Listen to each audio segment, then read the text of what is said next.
5G, quel risque pour la santé? Ça y est, la 5G se déploie en France pour garantir du très haut débit.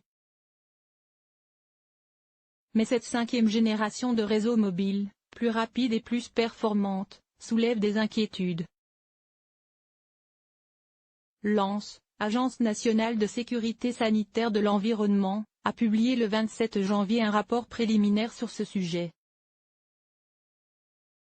Elle arrive.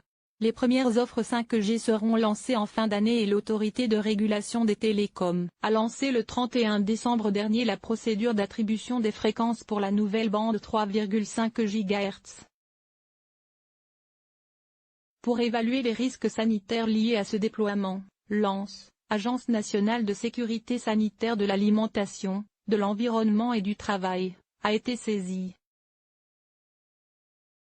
Elle vient de publier un rapport préliminaire qui détermine les bases de ses travaux d'expertise, dont les conclusions seront disponibles au premier trimestre 2021.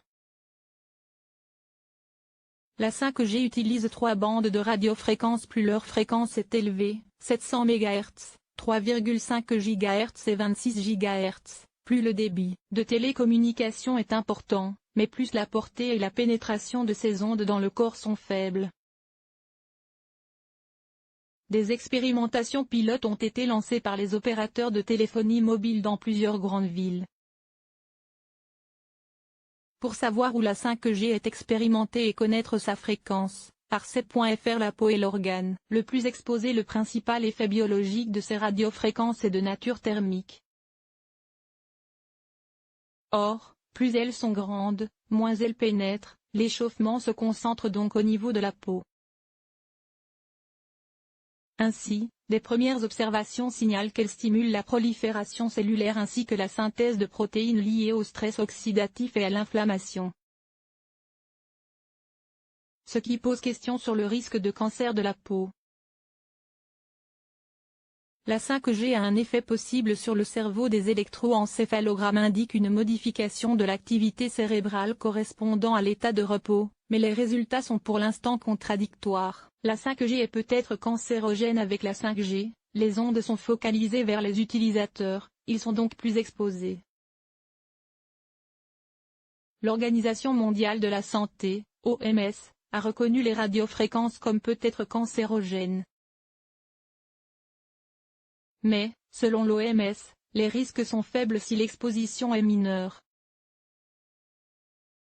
Très peu d'études ont été réalisées pour les nouvelles fréquences de la 5G, mais si l'exposition globale reste faible et inférieure aux règles internationales, il ne devrait y avoir aucune conséquence pour la santé publique, affirme Tariq Jazarevic, porte-parole de l'OMS, Organisation mondiale de la santé.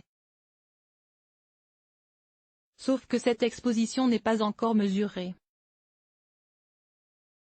De son côté, l'ANSE souligne elle aussi un manque de données scientifiques sur les effets potentiels liés à l'exposition aux fréquences autour des nouvelles bandes 3,5 GHz. Quant à l'autre nouvelle bande de fréquences, celle de 26 GHz, si les données disponibles dans les publications scientifiques sont plus nombreuses, reste à les analyser et à en faire la synthèse pour évaluer leurs impacts éventuels sur la santé. C'est le deuxième point d'investigation auquel va s'atteler l'ANSE.